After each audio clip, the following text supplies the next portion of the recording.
You start thinking the sheeps are fish, man. Hey guys, welcome to the Fear Itself podcast, where we're talking all about horror movies, breaking them down, analyzing them. My name's Oliver, and this is Peter. And today we are breaking down Quarantine because it's quite a topical thing right now. And the reason I want to look at Quarantine is much for the same reason that this movie got made in the beginning, and that's because I think it's worth looking at horror movies because they explore darker areas of interest. You want to look at the dark things. Even when you're a kid and you're scared of the movie covers in Blockbuster, you've got to look. You're curious and you got to look. Want to. And so I don't want to make this an insensitive podcast by picking something like Quarantine, but it is somewhat of a topical movie right now. And I don't think this movie really has that much to do with what's going on right now, but I thought it might just be a fun way to at least look into the dark a little bit with this and explore something that has nothing to do with what's going on right now. I don't know. Well, I think...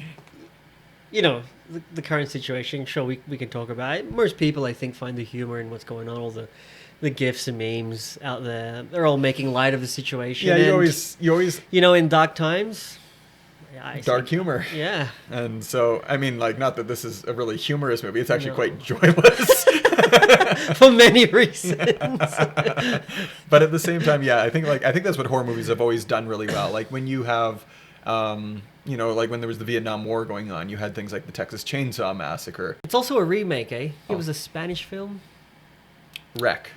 Was it? Yeah, Wreck? I think Wreck was the Spanish one. Yeah. That's the one I'd like to watch at some point too. Yeah. And also, that's kind of the reason why this movie came out as well, I think, is because there was sort of a fear of bioweapons at the time.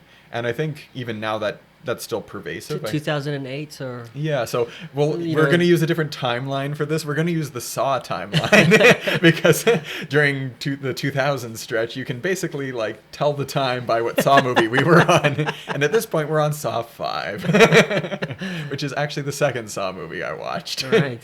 I've only seen the first. Yeah, that's okay.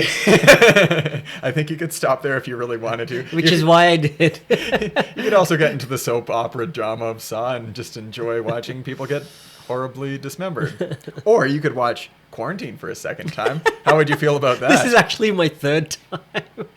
Yeah, I watched it a couple times when it came out. Well, let's get into it then, because this movie was directed by John Eric Dowdle, and the only horror movie that I've seen that relates to him is As Above, So Below, which is the one about the catacombs in Paris. Right.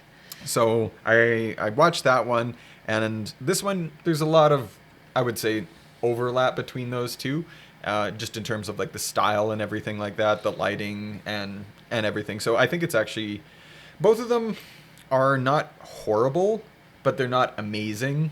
They're kind of a very middling sort of movie, and I think you can, kill an afternoon with them. Yeah. But which we did. But I think this one definitely has its merits, and Sure.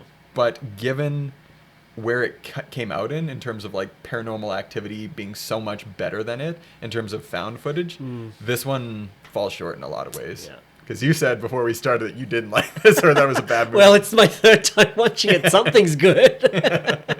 I think it's the cover of the movie. I think it's the best part. Honestly, the first time I watched it, because I like Paranormal Activity, and I was like, something similar. And, it's a different take. Yeah. It does have its merits, for sure. That is one dedicated cameraman in this film. And that's one of the issues. It's when you've seen 8 people die or turn into zombies or rabid humans, it's time. And we can get into it later, but they've kind of justified the use of it. Yeah.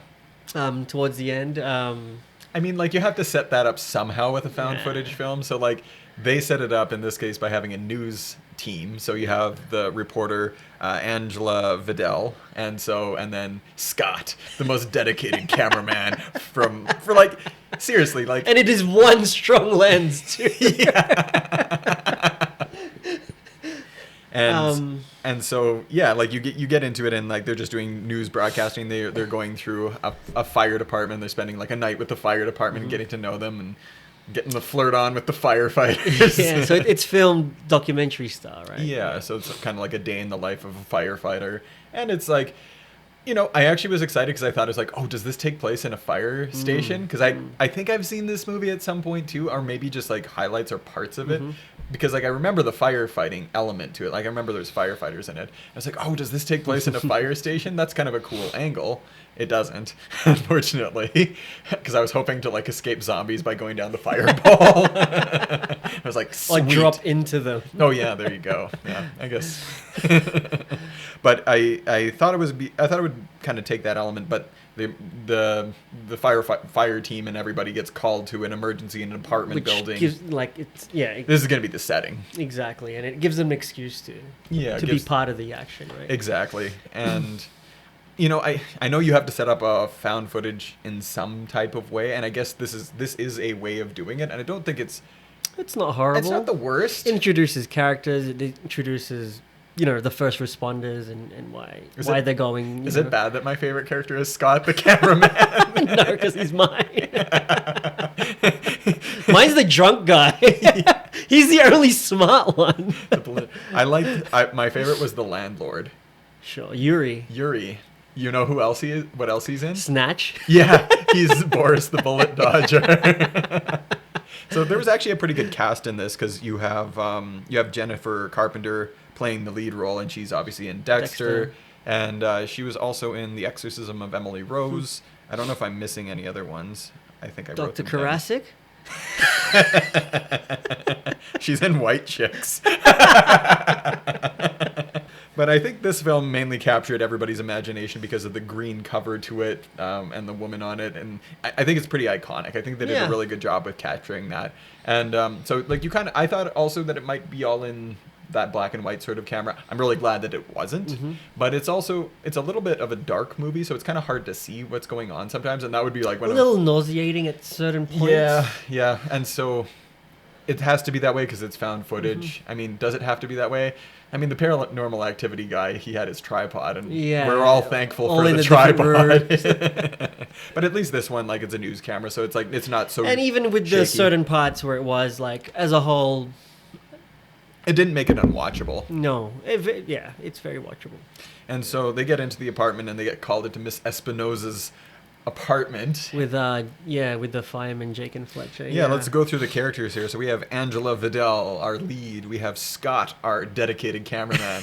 We have Fletcher with the mustache, the classic fireman look. We have Jake. He looks like he should. Sorry, he looked like he should be in a 70s porn. I don't know. Yes, he did. He looks like a firefighter from the 80s in New York. He looks like a New York firefighter. What can I say? And Jake, pretty much like. That dude's the bravest guy in the world. He is very robust. I kind of thought maybe somebody would make it out. Spoilers. This is a joyless movie where everybody dies, and that's unfortunately how it is. But I think a lot of people actually knew that going into the movie. Yeah, and too. they kind of like set it up that way too as the movie progresses. You really know, like especially the last act, which I think is the strongest point of the film. Right. Because I actually found it quite scary. Especially like I wasn't scared at all at any point. Really? Because I was watching. I think we need to get you better speakers because like for something like this, it was like watching it in the dark with the speakers. Like there's some like it's a jump scare heavy movie. Yeah, and maybe because I'd seen it twice before. Right. Okay. Yeah, that makes sense too. And again, maybe I just wasn't the last act for sure. But I just wasn't scared. Yeah. Like, everything was fairly telegraphed. I think so. Every now and then something would fly out and hit the camera and whatever, but yeah, I think to make a good jump scare, you got to set it up. Yeah. And sometimes they didn't take the time to do that. No, it was just like when things are quiet for too long, you know something's coming. And so it has that weakness to it. Yeah. And overall, I mean, like, it's a very mediocre movie. But that may have affected my experience. I think it does have like a lot of really good qualities to it, though. So like we go into Mrs. Espinosa's room, and she's kind of patient zero in all of this. Or I guess the dog Max is patient zero. Right. But we go into her room, and she's acting strangely, and she's kind of got foam coming from her mouth, and she's trying to like kind of ward them off. And so we got the cameraman and the police officers and the firefighters. She's deep in the room. It's dark. You're kind of wondering what's going on. Right? Yeah, and so it's kind of normal for a period of time. Like, she seems like she's just sick. Yeah. But of course, this is a horror movie, and it doesn't stay that way for long. And so they go and check her out, and of course, she attacks, and very viciously so. And she gets a hold of the firefighter, right? No, the one of the It's one of the, police it's one of the officers. cops, yeah. Because one of the cops gets his neck bit open, Yeah. and so they carry him down to the first floor, and they start panicking. And then one of the firemen stays to kind of like Right. help him, right? Oh yeah, Fletcher. And so obviously she's violent and is attacked, and I think they tried to pin her down or get her on the ground. Sorry, he stays to help the old lady. Something like that. Yeah, That's because he stays upstairs. Here's the biggest complaint that you and I both have with this movie is that once they've established that the sick people are dangerous, they're like, how about a bite? They get way too close all the time, and it's frustrating. Yeah. It is one of So the... this lady's Ugh. just bit this cop's neck, and he's a cop, so he's capable. Yeah. You know, and like you're a fireman, you're capable too. Yeah. But I don't know. It was frustrating. Yeah. It was frustrating to see every character do this the whole way through the film, where they're just like, especially like when the guy's like waving his hand back, and the person's just like, "Are you just no?" Look at her eyes. Yeah, bro. Look, leave. And her teeth, how sharp her teeth And have this are. blood on her mouth because she just bit her mum. Yeah. So they take the cop. Sorry, they take the cop down, and he's stayed upstairs, right? Yeah, and so they go down and they're trying to sort things out, but they realize at this point that they can't leave the apartment complex because it's been quarantined. And they're trying to corral all the different tenants. Yeah. And this is where you get none of the characters are really developed or super important. So going through all of their names, really, I mean, we had Yeah. Sadie and Bernard, who were a couple, and they had their little dog. Yeah. And you have drunk business guy. You have the immigrants. Yep. You have the vet. You have the landlord. You have the I'd say the landlord and the vet are kind of the most prominent characters. Yeah. Maybe Sadie and Bernard as well, since I remembered their names. and the opera guy. The opera guy. Yeah, he's an You opera didn't- teacher and Oh yeah, was he the Yeah. guy with all the Vicoding? yeah. Okay, yeah, that's Bernard. Oh, or sorry. Yeah, get his Just- name right. just edit it Get generic character number Edit one. it out. We're leaving all your mistakes in. So we don't need to go point by point in this movie because I've taken 3 pages of notes on this film. It's a lot because there's just like a lot of the same thing kind of just happens over and over and over. Yeah. And so basically they do the standard thing. I think the one thing that makes it unique is they block off the building, so they're trapped within the apartment complex. And they've established too that it's an old building. Mm-hmm. You know, you see the rat that attacks Scott. Scott, right? So So you kind of get the impression, you get the important impression that this is affecting both animals and humans. And so the style of this film is kind of like what they've done in a few other ones where it's a rabies virus. And so kind of goes the route of World War Z in some ways. Well, maybe not the book, Zombies. the movie kind of Yeah. a thing. But it's like they called it African rabies in the book, but it's like it's usually kind of a connection they make, or like with the rage virus and 28 Days Later. exactly, it's not like your lumbering slow zombie. It's No, it's the lungers. exactly. And so they're a little bit more. I always found that quite a bit more scary. Is it Yeah, more scary? well, it is I mean, scary if you're in the because, like, hallway and somebody's if you have a- slowly coming towards Yeah, you, it's like, well, scary. turn the other way and run. It's just, there's just they're more of a threat, right? yeah, and again, I don't think we need to go through this one beat by beat because I think it's just a lot of the same thing where it's just move to this room, sick person in this room, Yeah. attacked by this person, lose member of team, move on. But they're in the apartment and right away they get jammed by she's mic'd somebody. She's mic'd Jake and Fletcher. And he gets a phone call and he's talking to somebody and they're calling it a BNC. a BNC, a biological nuclear Nuclear. or C. C. It's not on my nose. Anyways, it's a biological nuclear or something thing that happens. And so basically like they get the idea that this might be a biological agent, this might be something that's nuclear, and so everybody freaks out. And everybody panics so much in this movie that's another thing that's also frustrating. Like the level of hysteria. Exactly. Even is with extreme. like the police officer. Yeah. The only one who really keeps the cool is Scott, the cameraman, and Jake for the most part, Yeah. because he's kind of like directing things, right? Yeah, exactly. And he's managed to keep himself together. To her credit, She and doesn't lose it till the end. till the end. And when she does, it's kind of more understandable. And I think she actually plays it well. She's not just like freaking out and getting in people's faces. She's a bit of an asshole reporter. And so she does get in like the police officer's face and stuff, and which is just stupid. It's just like, get out of the way. You have no important. People have the right, sure, but people are dying as well. Yeah, it's like, I mean, I get that you want to film a zombie, but still. So they basically gathered everybody downstairs from out of their apartments. They've rounded everybody up, and they've established that there's a danger at this point. So they're trying to kind of keep everybody contained in a specific area. Ironically, people would have probably been a lot more safe in their individual apartments with the doors locked, but what are you going to do? And so they have everybody downstairs, and they're just talking through this, kind of establishing what the chemical. It was chemical. The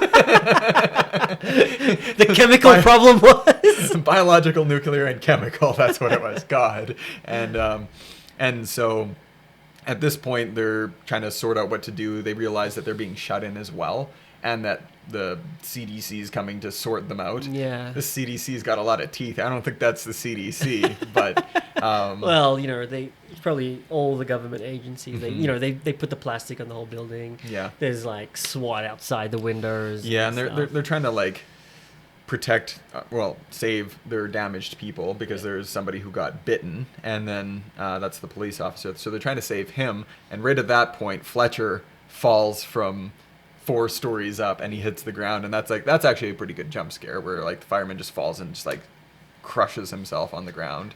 And so right away we have 2 severely injured people and both first responders. So you're losing the important people right away. And again, this causes everybody to panic. Everybody's freaked out and everything like that.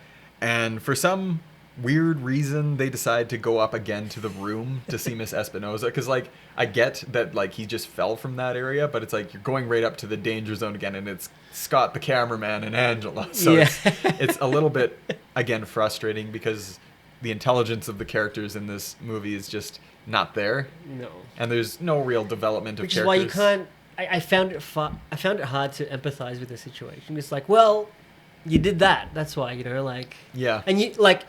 Sure, maybe you want to investigate why he fell. Yeah. Because maybe she got out.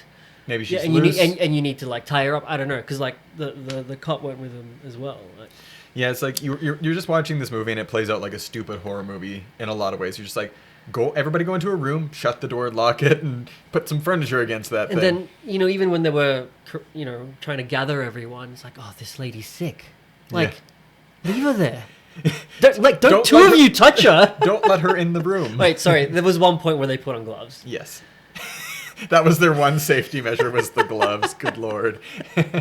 And so the person who had gone up to check on Miss Espinosa has also been like killed. The cleaning lady. Yeah. And at this point they get the camera on her, and now she's got the blood coming down here. And this is again another frustrating, stupid part where it's just like, we're gonna help you. It's like, oh dear, no. And then this is the part where at least one of the officers has the wherewithal to shoot her when she lunges this time. So one intelligent move out of 1,000 stupid ones. But so at least that happened, but that kind of rattles him too, and it rattles everybody because like this. And it would anyone naturally, yeah. But I just think the level of hysteria and panic in it is not unrealistic, but it's just too many stupid things happen because of it. Yeah. And there are some helpful characters that are good in certain situations, but then they just devolve into their own stupid moments as well. So it's just frustrating almost all the way through. And so at a certain point we have our vet, because there's nobody else to really take care of the people, no ambulance or anything like that.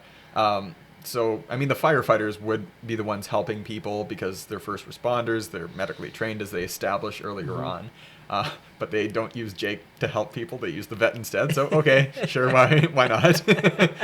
He seems very competent anyways, and he starts to get the idea that it might be rabies. And so that's where we get our theory from, because he identifies the foaming at the mouth, the aggression, and the fever, the tears. The tears, yeah. So he identifies it as rabies, and then they kind of trace it back to one of the tenant's dogs, that Max, that had gotten sick and taken to the vet. So, yeah, because the CDC guy had come in and I haven't seen the second one. There is a second Quarantine, by the Is way, there? and I'm wondering if it's Max's revenge, because at that point they had taken the dog to go and get like to the vet or whatever. Yeah, and so it infected other dogs other there. dogs, So and it came back. in all likelihood, this disease is spread, and then we see at the end of the movie as well that this isn't the only instance of this disease or the rabies or whatever you call it. Right. And so we get our characters there, and they're trying to like fix their people. Some zombies get reanimated. So firefighter Fletcher is one of the first guys to get animated, and he comes out and he's walking on his gross broken leg, and everybody's all freaked out again. And so again, I think there's kind of a lot of this where it's just like people getting bitten, going getting into up. comas, getting up. Yeah, It's like then separate everyone or anyone who's showing any kind of symptom. But time and time again, they just put the sick people in the rooms with the people who are healthy, and the characters really get picked off one by one. I mean, it's pretty cut and dry the way things and you things almost work don't out. care. Yeah, I found I that's- didn't care about the characters and maybe cared- Jake Yeah, and Fletcher, right? yeah, and I cared about the landlord a little bit because he Yeah. actually was pretty intelligent. Like he Yeah. kept coming up with solutions Yeah. to their problems, and so he was actually like somebody you could. Because he never sympathize freaked with. out. No, he didn't freak out, but unfortunately, he gets Doesn't make it. caught. Yeah. So, I mean, like, there's some characters you can sympathize with, but overall, since there's not enough establishment and things move really fast throughout this, I think they would have done better to, like, maybe just cut down on The cast. characters. Because, And like, kind of like a slow burn, and yeah, you feel the loss of, exactly. you know. But you just really don't feel a whole lot for the characters, and I think because of all the stupid mistakes that are made, it's just problematic. And like one of the instances, they go up to a woman's room and she's sitting kind of poltergeist-like in front of a static television, and they just go in and they're like, "Is she sick?" And they get like, And then you see the foam dripping Yeah. from her mouth. and then they get closer, and then they pick her up, and then carry her downstairs to the rest of the people. It's just like, oh. And the same thing with like a little girl who's sick at the beginning. And of they the do movie. nothing about it. Well, they try to do something about it before it's too late. Yeah. Because she's turning right as they're like coming to the Yeah. thing, but they have to contend with her mother. Yeah. And so, Who is, yeah. who is, I mean, she's protective. She's protective, but like she just bit your face, and you've seen how everyone else has turned. Like, yeah. would it? I'm not being insensitive, but like, maybe maybe let's just put her in a room at alone. least give her that. some alone time. and so like she gets bit by her daughter, and then she gets handcuffed to a banister. Yeah. Right And at the bottom of the stairs where Exactly. everybody is, and then her daughter makes her Runs. flight, and I mean the creepy kids as zombies. That's scary. I think. And that was probably that, and maybe one of the end bits Mm-hmm. as far as like visually, what's the most kind of like unnerving is Yeah. like seeing her in that closet with the eyes, and this is where the cop's like, he's like so close to her too, and he's just seen her bite this lady. Yeah. He's just seen, like, this, I think at this point, the CDC has come. They're like, most of them are dead. Yeah, the CDC came and just basically died. They've explained that it was the dog, and then they locked like at least four people in that where they were taking care of Fletcher and the cop and Yeah. everyone else who got bit in there.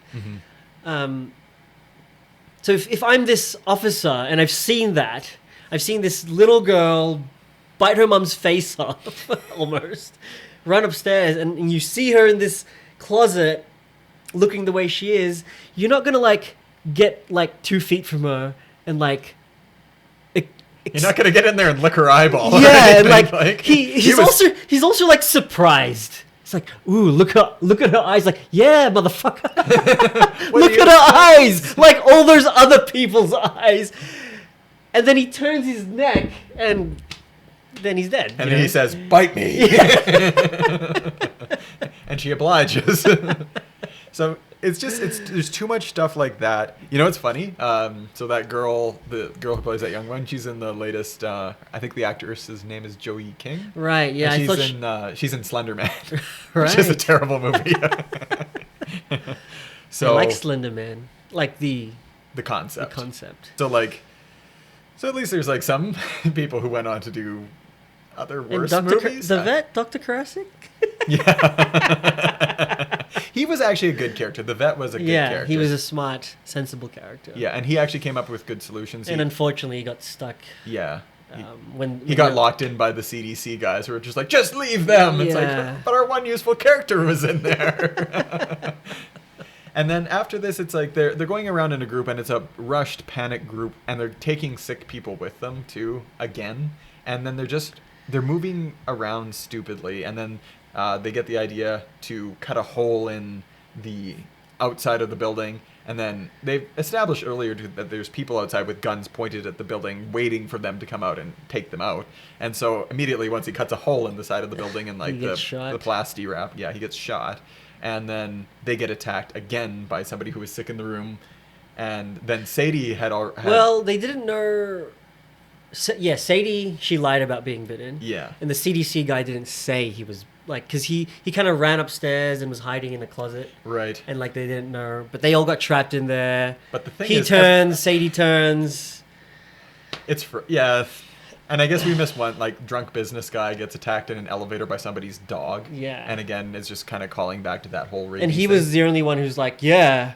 And you kind of, like, they almost try to, like, make it so you disregard what he's saying because he's an asshole. He's drunk.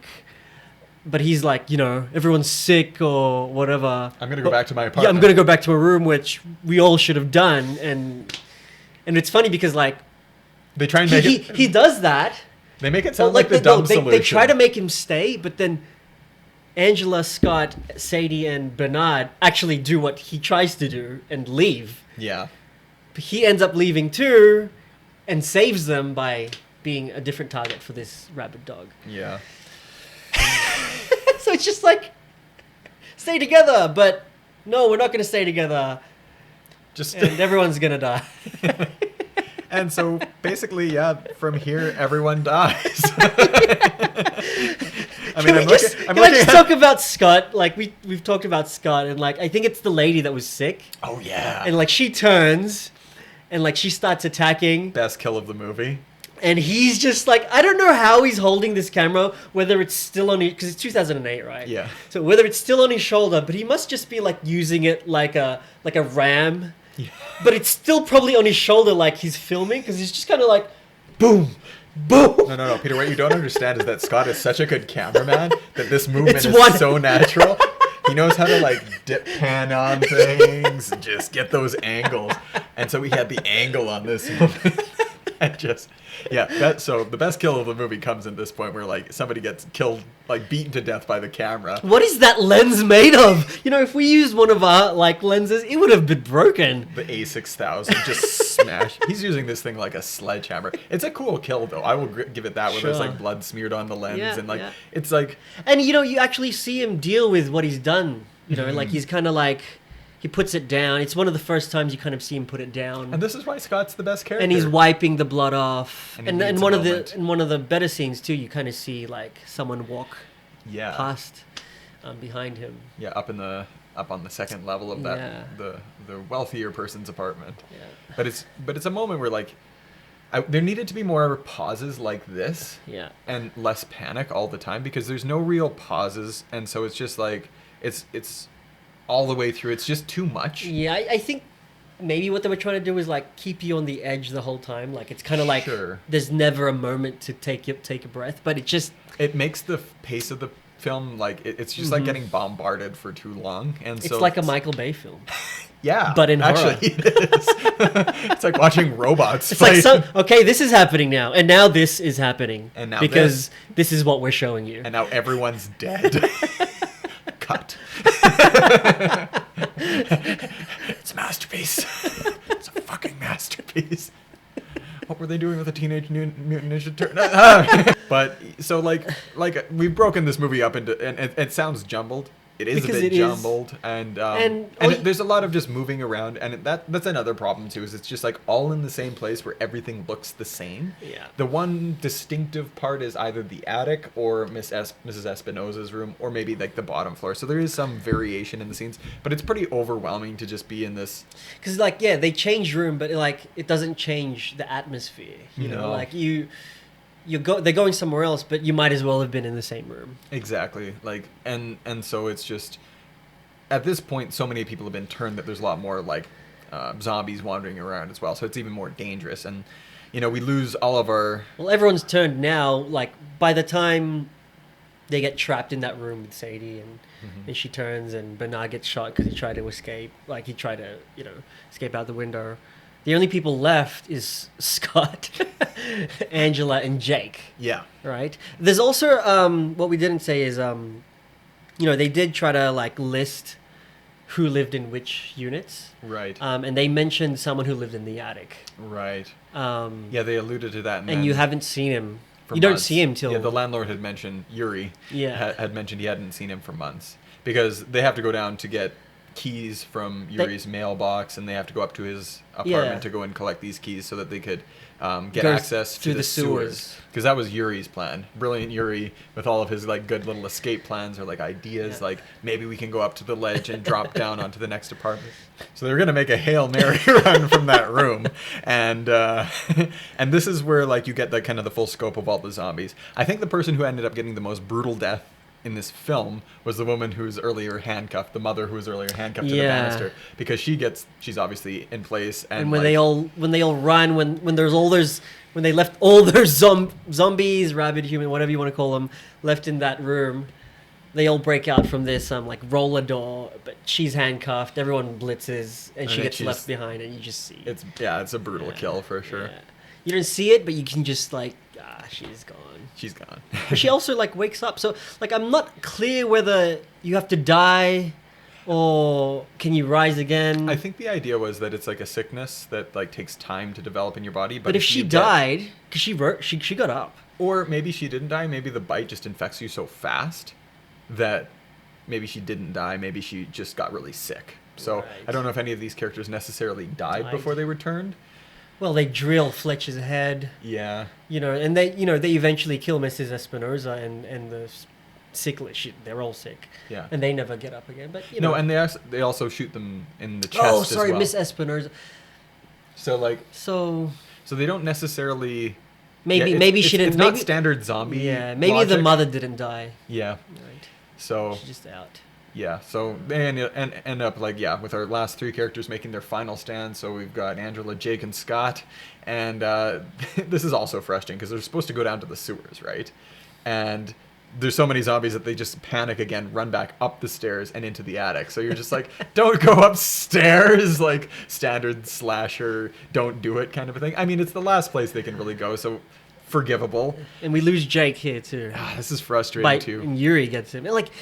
He stands at the top, like, you're meant to blitz, but you stood there. Yeah. And then Scott stood there watching Jake tell him to go. Like, why don't you just go? You know what my favorite part of this film is? When they're looking for the keys to get down into the sewer, it's Scott, and he's got the camera, and he's, like, filming everything, and then Angela's looking for the keys, and they're all panicking, and Scott's just like, look again on the desk, and he'll, like, film back to the desk. It's like, Scott, put the camera down and help her look for the keys. Yeah. She's like, I don't know which one. Like, take them all. So... And then again, like, he's still filming here. Like, he's got it... Like, sure, he's a great cameraman and these movements are natural for him. But, like, I'm pretty sure that thing's just a part of his, his entire on a scale to 10, it's structure. 15, right? Like, put it down, use it as a bat. Yeah. I don't know, like... Yeah, I think that's the limited use for the camera. Like, it's just, then at later, this point, it's ludicrous. And then it's like, oh, we need the light. Right. But then you don't have to hold it that way. You can hold it a much more practical way, like, from the hip. Yeah, or... and then they also want, like, she initially wanted to, like, film everything just on the off chance that they get out, they could expose whatever this is. But at this point, when everyone's a zombie, like, there's only 2 of you left in this building. You're not getting out. Even when there was 3 or 4 of you left, like... Yeah. Well, we arrive in the attic anyways, one Jake short of a trio now, and so... We're up in the attic, and this is what I would say is definitely the scariest part of the film. And I think this one actually has some nuance of this. More of this, because this was actually like where we got some quiet, where we got some building tension, where you got into the attic and it was just cages of rats everywhere. Rats And so you and- had like cages, open ones, and then newspaper clippings everywhere, and medical supplies, medical tables. And- It's a great atmosphere. Like more of this. Yeah. And like you understand that this is obviously him, the person in the attic, is the point of contact for this disease, because they've been studying it so much that there has to be something about it that makes this specific person the origin point. So I don't know if it's necessarily Max. I think Max was unfortunately just like an unfortunate byproduct. I think this person living in the attic with all of their rats and their animals and everything was probably one of them got loose. exactly. And you so- see one got loose. yeah. I think there was a few cage doors open, and if it was rats, we saw one earlier. That That's might what have I been mean. the one. Yeah. So, yeah, you have an obvious origin point to this, but this is actually like a good zone of tension building. You actually like really see Angela's like losing it now. Because they've lost power at this point in the whole building. Yeah. They've justified the use of the camera because it has a light. Right. And it's kind of slow, you know. He's kind of just behind her. Mm-hmm. And they're just kind of like feeling their way around and looking into folders. She wants the light on her, Because Which she's I- scared of the dark. which I think is a bit odd. Don't you want the light in front of you? Probably. Yep. You know what I mean? But it's Yeah. another excuse to film Her, yeah. the subject, right? And so this leads to the best scare in the movie, which I think is I think it's like when he The puts best the camera scare? into the attic. Yeah. And it's the weirdest one because like there's an attic door that opens that looks like it's straight out of the 1800s. Yeah. It's a weird door. It's just like, oh, there's death up there. Let's look. Let's use, at least he has the sense to at least use the camera. Yeah. So he puts the camera up there, and you get this weird kind of babyish creature. Yeah, it's a child. It's a child. So like, And I think that's what we see run around behind him when he puts down the camera. right, I think it's this kid that we see. right, because you have up here the tenant would have been. There's a person and then there's a child as Yeah. well. I believe there's two of them. At Yeah. first I thought it was like, is Yeah. it two? Is No, it one or is it it's two? two. It's two because like you have the baby hand, which is terrifying. I think that's actually that's a good win because like they look around there, things get jumbled up again. He falls on the ground, camera on the ground, also a very durable camera. and then you see in the periphery of the camera different times like the little baby hand, which is scary. I think it was really scary. But this is the point where you lose the light Yeah. as well. And so when you lose the light, this is where you get that green look. So he turns on the night vision sort of camera. And we reach the stark conclusion of our joyless film at this point. And so the tenant has obviously been transformed into one of these ghouls. He looks a lot different, though. And he looks more intelligent. Right. He looks like he's almost got the wherewithal to still Yeah. function in some weird way. Like he's not rabid necessarily. He Yeah. looks almost like a creature from The Descent, or like a kind of almost like Gollum-like, where he's Yeah, like Gollum's a good description. because he's like Because he's intelligent, but he looks intelligent. Like there's, He- and you know, also like where was he this Yeah. whole time?